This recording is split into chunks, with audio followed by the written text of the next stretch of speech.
उनके घोषित करने से वो बन जाएंगे मुख्यमंत्री। 2005 के बाद पैदा हुए बच्चे शायद उस वक्त को नहीं जानते और इसीलिए उनको ये बताना जरूरी है।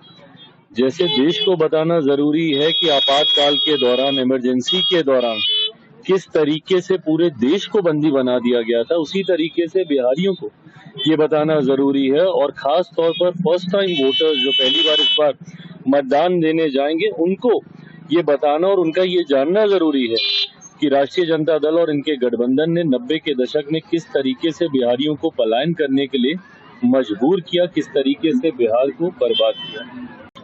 उनके घोषित करने से वो बन जाएंगे मुख्यमंत्री। ये तो उनके गठबंधन के भीतर की बातें हैं, कौन किसको मुख्यमंत्री घोषित करता है नहीं करता है, पर अंतोगत्वा बिहार की जनता किसे मुख्यमंत्री बनाती है, मेन विषय तो इस बात पर आके रुकेगा।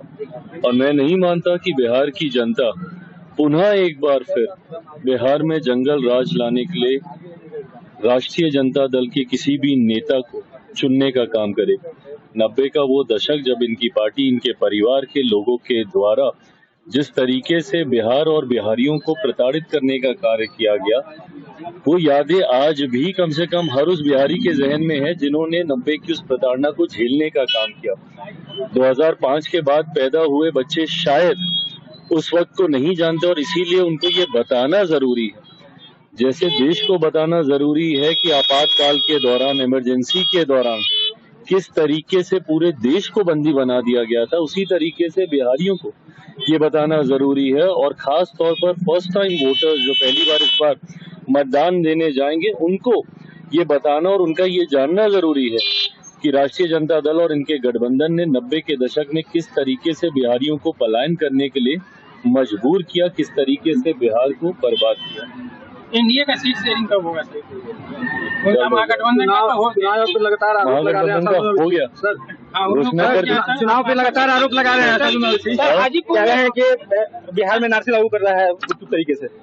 इसको एनआरसी लागू करना नहीं कहते, ये समय समय पर इस तरीके से ये इस प्रोसेस को अपनाया जाता है।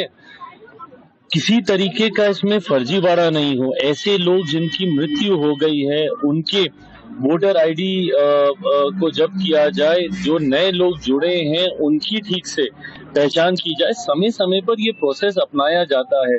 अब हर चीज को एक राजनीतिक रंग दे देना, ये विपक्ष की एक आदत बन गई है। इनको किसी व्यवस्था पे, किसी संस्थान पे इनका विश्वास बचा ही नहीं है। ऐसे तो ये लोग देश को एक अराजकता की ओर ले जाएंगे। जो सिंपल प्रोसेसेस जिसको रेगुलर इंटरवल्स पे जिनको अपनाया जाता रहा है, अगर आप इस दृष्टि से देखेंगे तो एक बात तो तय है कि फिर महागठबंधन ने अपनी हार मान लिया।